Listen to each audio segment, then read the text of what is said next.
Hello everyone, this is Juanita P. from the Canadian Prairies, and this is Sinister Sightings with the Paranormal Chicks, Donna and Carrie.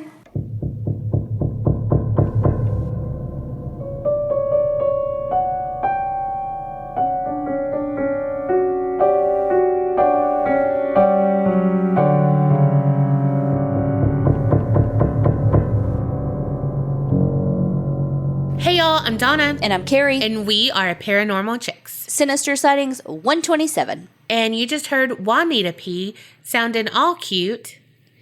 She's our neighborly Canadian friend from... Okay, bye. No. No. No. Come back, Juanita. Come back. None of you leave us, please. I don't know what accent that was, but no. Oh my gosh. Well, if you want to do an intro to Sinister Sightings without me trying to mimic your accent, head on over to patreon.com/the APC podcast. Ooh. Yeah, that was rough. Okay, so what also is rough, we cleared out our inbox and came across some stuff that I hope we haven't said before. Searched through, looked to see if we had them in our red Sinister Sightings. It didn't come up. So this Sinister Sightings is all about catching up because these were lost in an inbox, not in our folder for Sinister Sightings. All right, so we're going back in time. Yes. They said, feel free to title this because I ain't got nothing.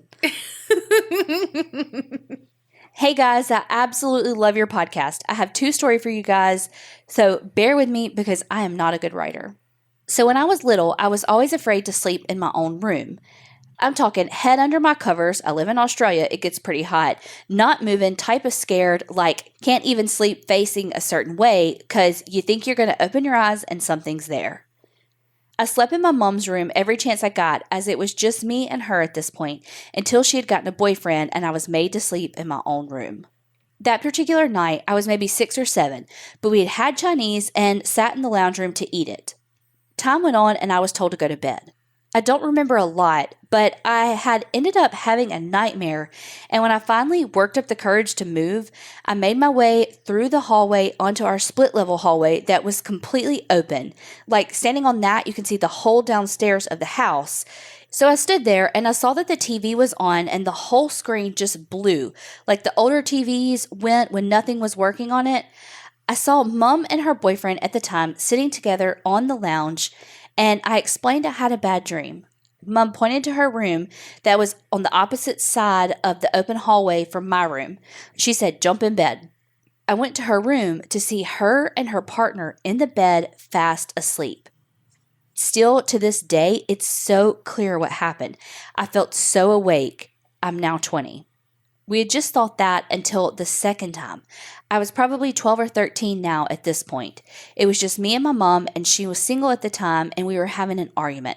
And I stood on the bottom step inside the house, and she was in the kitchen, but we could still see each other.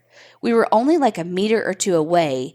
It was really heated, and we were yelling at each other, and I can't even remember what about.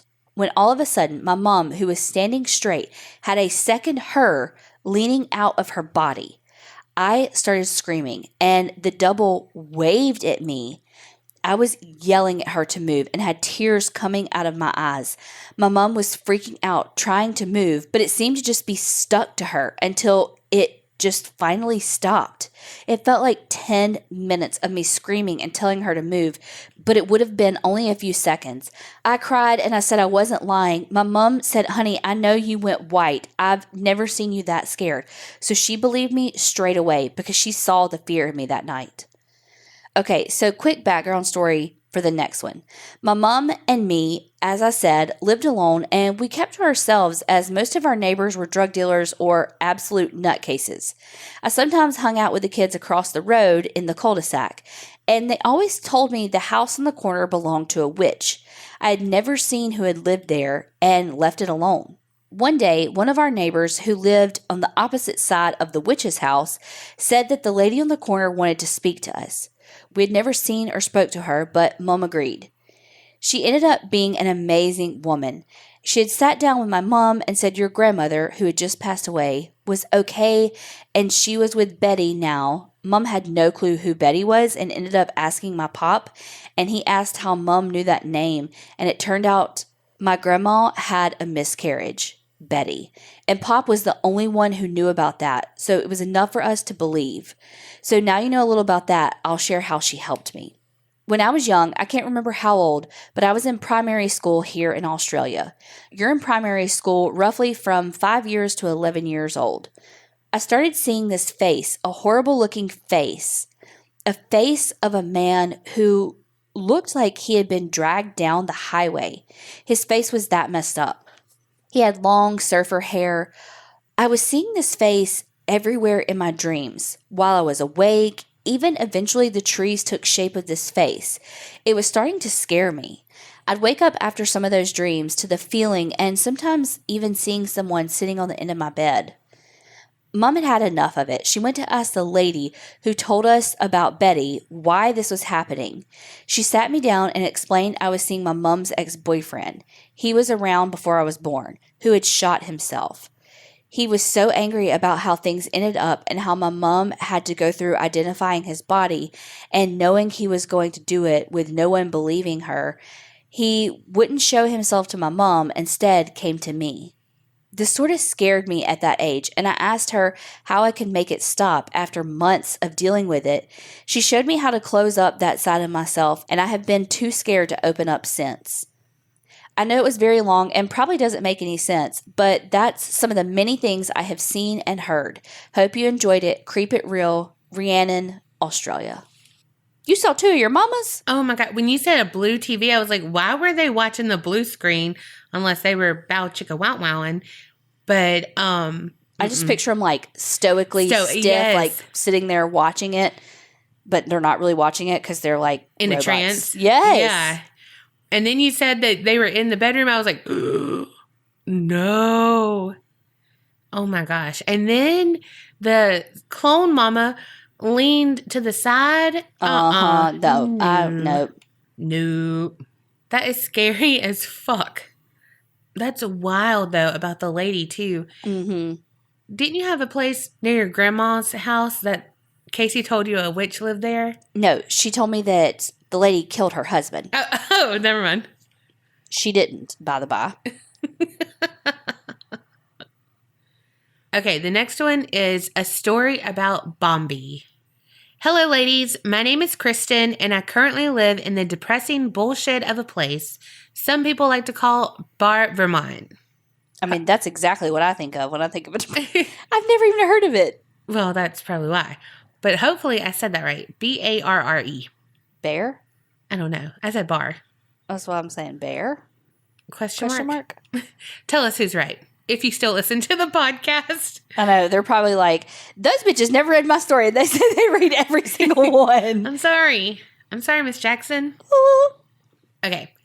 Originally from upstate New York, with 20 years in between living in a 200-year-old home that had so much activity. That I always tried to ignore, but at a certain point got unignorable. For now, though, this being the first story I have ever sent in to anything. Aw. 20 years later. I'm sorry. So I'm going to start with a lighthearted story. My grandmother had passed away when I was pregnant with my first daughter. Trying to be the dutiful granddaughter, I named my daughter a very Gaelic name and her name as my daughter's middle name. My grandmother's Irish history meant so much to her that we kept up with all of her traditions, including getting my daughter christened in my grandmother's family parish, where everyone has been christened, first communion, marriage, and when the day comes, buried from there. My grandmother had been gone about 3 years at this point. I was laying in my bed and I couldn't see anything, but I could feel my grandmother's presence. I didn't know at the time, but have since learned I also experienced sleep paralysis. It was like I could feel my grandmother in my room, walk out of my bedroom and towards my daughter's room. As much as I tried, I couldn't move, but somehow knew it was her and knew where she was going. Eventually, I convinced myself that I was overtired and it was all my imagination. The next morning, my daughter was singing a little nursery rhyme my grandmother used to sing. I asked my mom, sister, and aunt if they ever sang it to her because I knew I hadn't. The answer was no, but I never told them why I asked. That next morning, my mother came in my house, taking over, complaining the way only a real mother can, and then I realized she was questioning about who was smoking in our home, with her granddaughter being in the house. My mother knows very well none of us smoked, except for my grandmother's 2-pack of Parliament 100s a day. By the way, Bombi is what the great-grandchildren born before my daughter called her. Many spookier experiences to share, but wanted to get my toes wet with this one.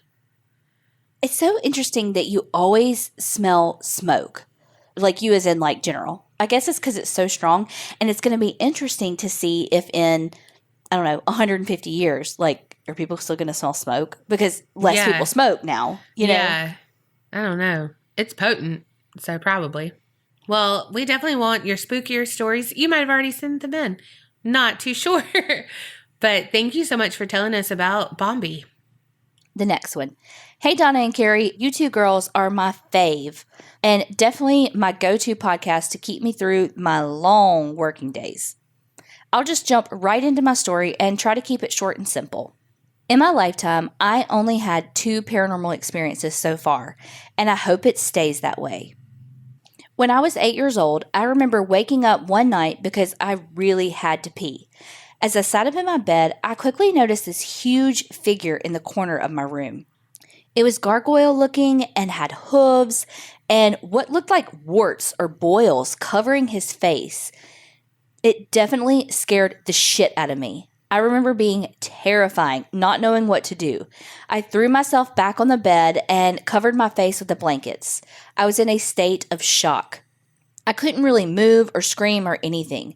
Not sure if I even wanted to. But I was breathing so heavily and so rapidly that it was getting really hot under the covers. I was starting to get claustrophobic under there.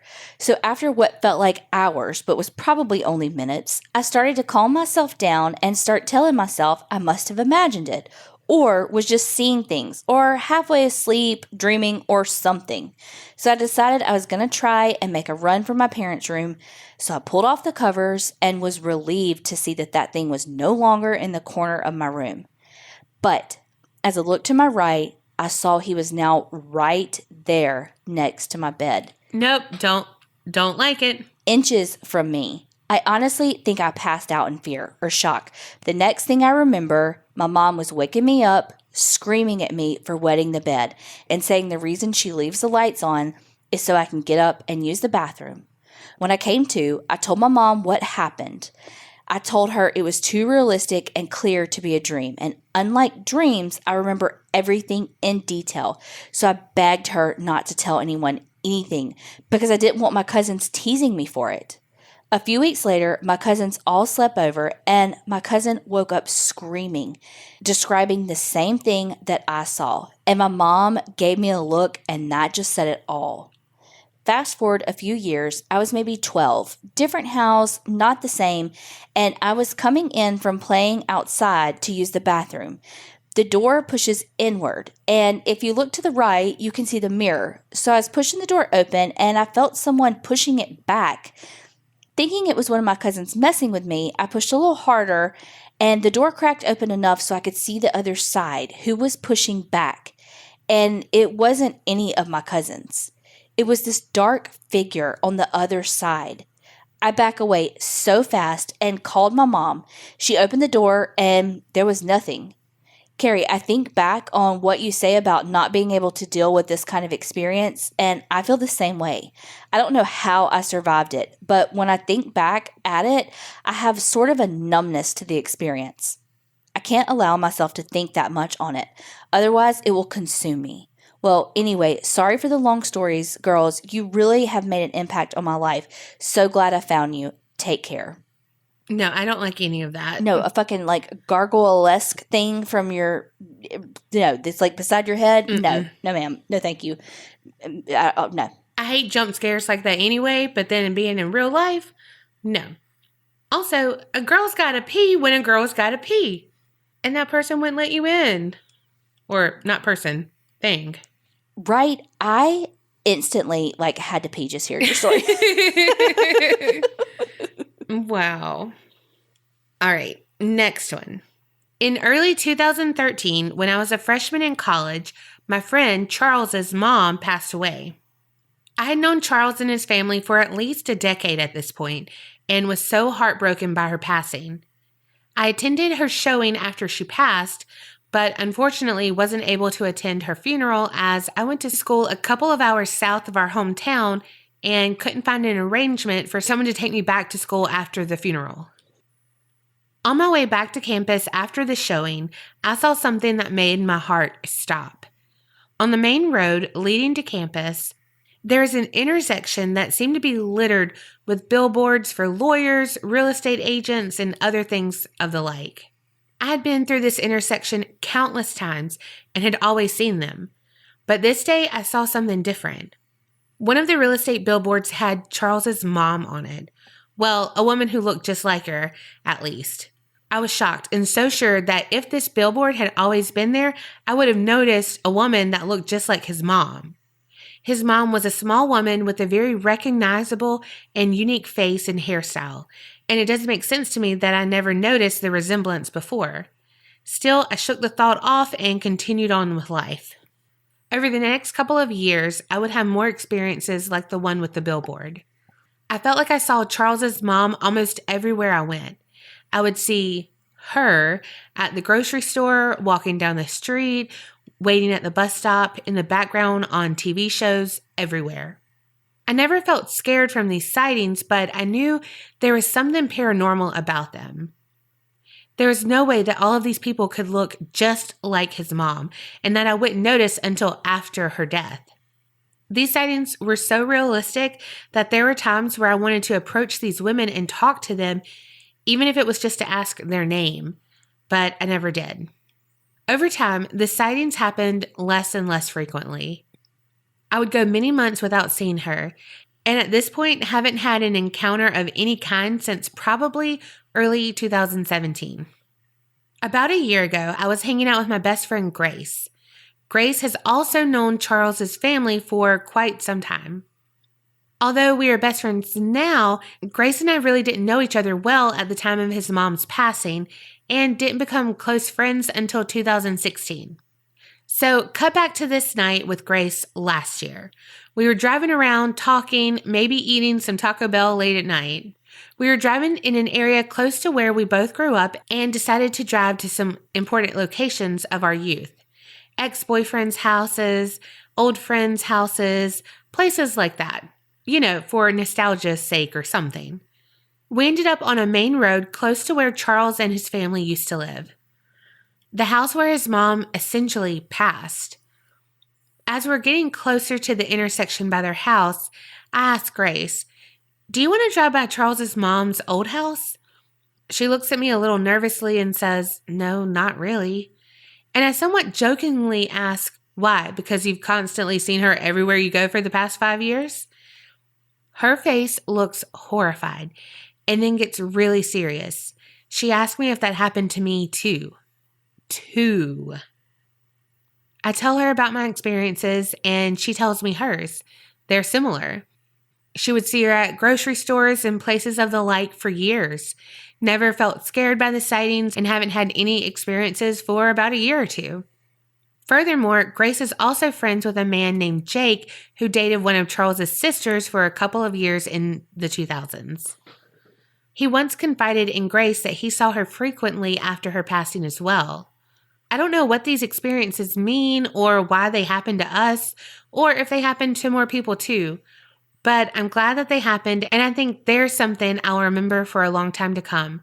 Poppy P. Why does she just show herself to y'all? Well, that's what she's asking. No, I know, but I'm just reiterating. Maybe, I wonder if all three of y'all didn't have the chance to go to her funeral. Oh, good one. Not in a mean way, but she's trying to give you closure. Yeah. That way. Maybe. That's a good reason. Good thinking, Donna. That's why you do the paranormal side. Okay. Okay, this one is hello from the UK. Hey, just wanted to say hi from Doncaster in England. My daughter Sophie introduced me to your podcast months ago. We'd listen together on our way home when I picked her up from school. Now we listen in the kitchen while cooking now that school is canceled for now. We are big fans, and I love your Southern accents, and you're so funny. Sophie shares her birthday with the lovely Carrie, April 11th. She'll be 15 this year, and we can't celebrate anywhere as we can't leave the house due to the coronavirus lockdown. I bet it's the same for you guys. Yes, 2 birthdays in lockdown. 2! Because I was like at the very beginning of the lockdown the first time. Poor Sophie. Also, that was my name that I picked in Spanish class in high school. Well, it would change. Sometimes it was Sophie, sometimes it was Sophia.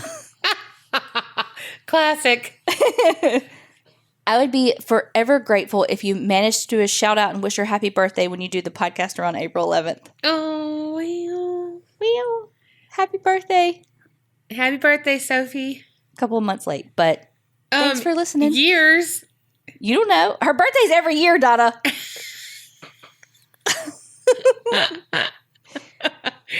True. Here's a little something to creep it real. Our house is an old farmhouse about 250 years old. We moved in 4 years ago and felt the house has a lovely, calm, homey feeling. Although, on the first night, we were all in bed and we were woken up by our beagle, Oscar, walking around. He sleeps upstairs with us. I went downstairs to see what he was doing, and he was just staring at the front door, like he was transfixed or something.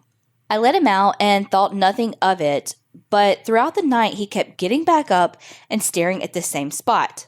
Creepy. In the same week, the hairdryer turned itself on when no one was anywhere near it. When me and Sophie were in the kitchen making some supper one night, I put a plastic bowl down on the counter and it slid away from me. Mm-mm. It did this twice. It did it twice? Mm-mm.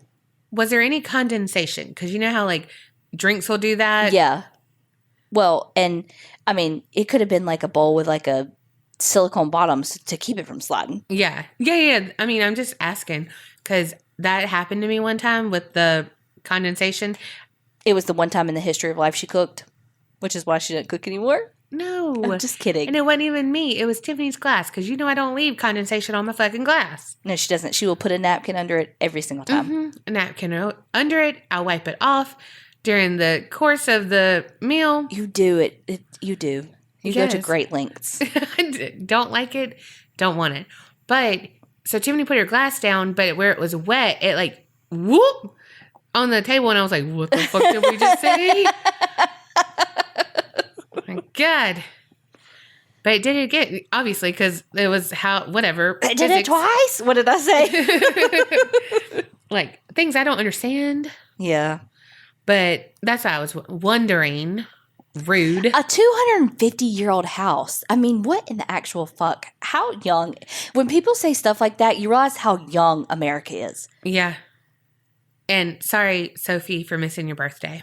But I hope you had a good one. Okay, next one. Hello, ladies. Another story for you. This one dates back to 1998, 1999. This is a cautionary tale of why you should always bring a friend when meeting someone online. When I was young and dumb, not a young warthog. They know us too fucking yes, well. She said, not a young warthog, Donna, this time. I thought that meeting guys in person that I met online was awesome and fun until I met this guy. I took 2 friends to meet this dude. I forget where the original meetup place was, but my friends and I ended up having to stop at a local grocery store. This guy and a couple of his friends decided to wait in the parking lot for us. This grocery store was made up of a wall of huge windows at the front where the registers were. At this point, I was already getting a weird vibe from this guy. I was telling my friends this while we were in the store and we were trying to figure out an excuse to tell them so we could get away. When we got to the checkout line, I looked out the store window and this dude was standing on the roof of his car watching me.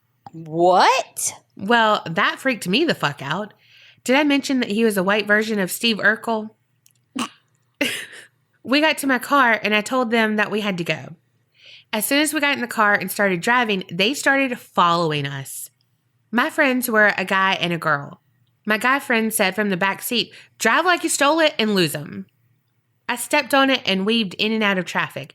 Imagine National Treasure 2 car chase scene. It was about 8 p.m., so it was dark. These dudes were actually keeping up. I found a side street, whipped onto it, and turned off my lights.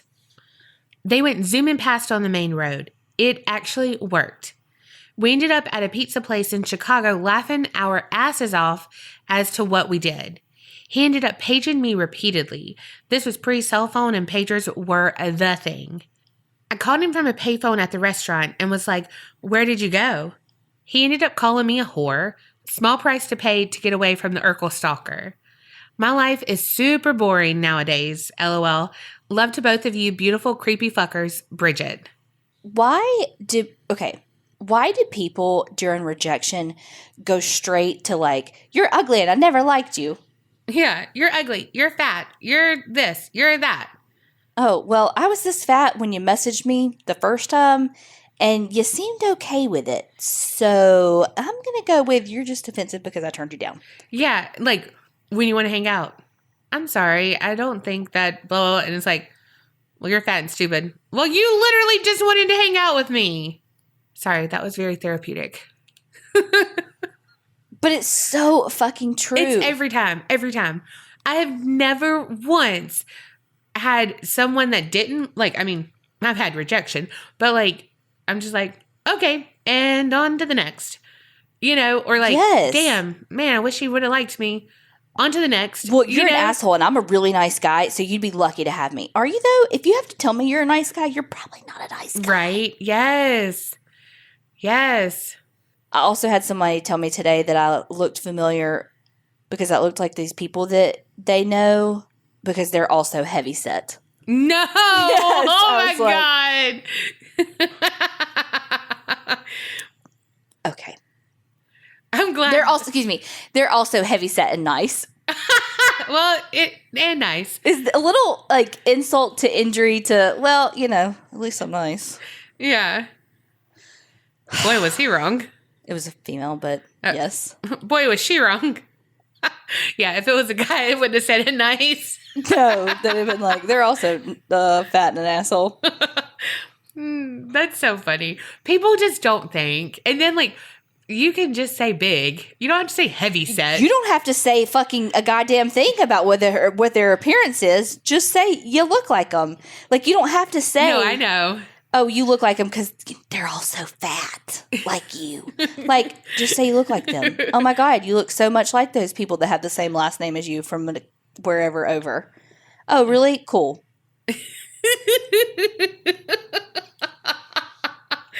I'm always nervous meeting people offline. Not like, because I mean, I put myself out there. You see my whole body. You see everything, you know. But like, what if like we're stuck together? Like, and you know, he's the type that stand on the hood of the car staring at you and stuck together in what way? You mean the fact that you let him spend the night the very first night? Yes. Like, I don't mean like, you sleep with someone. No, I mean like actually spend the fucking night. Like, oh, this is our first time to ever meet. Oh, you want to stay the entire fucking night? No, go home. What if you don't like them? What if you don't hit it off? And then you have to lay there uncomfortably in your own bed? Bitch, go home. It's so weird. Luckily, I haven't had that. Yeah, be safe meeting people online. Like, knock on wood, we have all the dogs of people who are listening just like lost their shit. We've all, like, me, you, Tiffany, we're very lucky, safe, you know, like all of that. I mean, we had some weird instances, but like overall, like we were safe, you know. And by weird, I mean just weird, not like creepy. I mean, they're just, people are fucking weird. You know what I mean?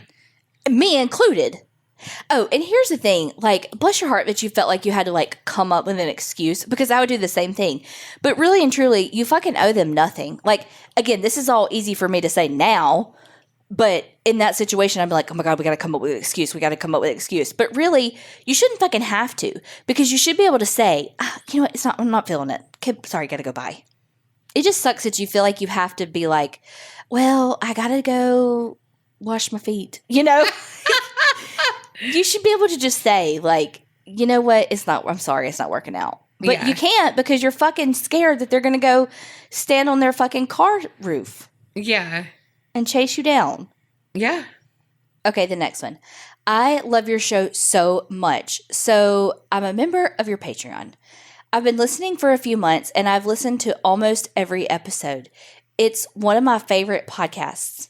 I'm from Alaska initially, currently living in North Carolina due to my husband's military career. I'm a mama of 2 little girls and a mama to 2 step kiddos, a boy and a girl. I always listen to your podcast while cleaning, which feels endless around here with all the little ones and a dog. Anyway, I'm from Alaska and I have 2 cases from Alaska. One in Palmer-Wasilla area, which is where I'm from, and one from Anchorage. Those cases are of David Grunwald and Jael Hamblin.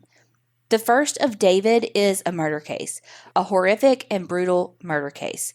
Jael's is a missing persons case. David was only 16 years old, a really great kid. He had a job, a girlfriend, was a great student, and I believe his parents' only child. He was the same age as my little brother when this happened. It truly hit home because of the same age they shared. They, twins, also went to high school with David. David was well-rounded, respectable, well-liked young man who was brutally attacked, beaten, and murdered by his peers. 4 of them, who were between the ages of 16 and 19. It was truly a senseless crime. Jael has been missing since 2014. I went to middle school with her and some of high school. She was bubbly and sweet and just wanted those around her to like her. She went through hard times in high school. She eventually graduated and was living with a roommate and her 10-month-old son in Anchorage when she disappeared and was never heard from again. She was last heard from around 10 p.m. and then the next morning when her roommate went to check in and see if she wanted to do something, she wasn't home. In the spring of 2015, she disappeared October 2014. Her purse and phone was found in the woods. She had exchanged texts with a man the night she disappeared, but it seems like for the past 6 years, nothing new has come of this, and there's no trace. I was really hoping you could possibly share either of these stories, especially Jael's, in the hope maybe it will bring more coverage to her case and maybe someone will come forward with answers. She was the same age as me when she disappeared and had a baby, a young baby. I believe she got into some kind of trouble and is no longer alive. However, there's always hope that answers that her son and family and friends need are out there and so many others to receive closure. Keep on keeping on and stay safe. Sincerely, Aubrey. Okay, last one. Hi, ladies and pups, fellow Mississippian here. I've never shared this terrifying experience with anyone. A little backstory. My grandparents built a lake house in Greer's Ferry, Arkansas, back in the 70s, and I grew up going there with no issues other than the usual house creaks and critters. My parents would always stay upstairs in the master bedroom, which was the ground floor, so when I would go, I would stay downstairs, in the basement, with the laundry and the demons. Well, one of the last times I stayed there with my parents, I was downstairs by myself because I obviously think I'm a bad bitch or something. Boy, was I wrong. I have no idea what time it was or anything, but I woke up standing up at the bottom of the stairs to a voice yelling in my left ear. The voice angrily whisper-screamed, "Get out," and fucking pushed me up the stairs. I've never been so freaked out in my life. I ran my medium pizza ass up those stairs and have never stayed down there again. My aunt bought the house next door, so I stayed there with my 4 pups if I ever go up now. I hope y'all enjoy this story, and I'm so glad I found a podcast from my home state that I can support. Love, Kay. Look, I'm not trying to run fucking anywhere. Oh my God. And upstairs? I'm out of breath just thinking about that. But to wake up and you're standing up. And then, a voice that is disembodied yelling to get out. Yeah. Mm-mm. No thanks. No. But you're right about that. Laundry and demons. Mm-mm. That's all that's down there. And ain't nobody got time for either. No, if you saw the fucking stack of laundry that I have, I'm sorry, you do see it like every fucking time you come over. You're like, oh, let me just step over that. Oh my gosh. Y'all, these stories were so good. Thank y'all so much for sending them in 10 decades ago. Yes. Yes. I think we've got it back to where it's supposed to be. I think. So. If not, blame Marley and Bo. Absolutely. It's fucking their fault. They're all paws when they're on the email. I just pictured that cat. Yes, it's like typing. Yes. Well, if you want your Sinister Sightings read in this decade, send it in to aparanormalchicks@gmail.com. And remember, creep it real and don't get scared. Also, the voice says from over here, if you want to put Sinister Sightings in the subject line, that would be ever so helpful. That way we don't lose the email for a decade. No, not that the people who sent them in didn't do it right. It's that we... Yeah, it just got, like, if something got pushed back, email's hard. But we're starting with a fresh, clean plate and, yeah. So, thank y'all so much.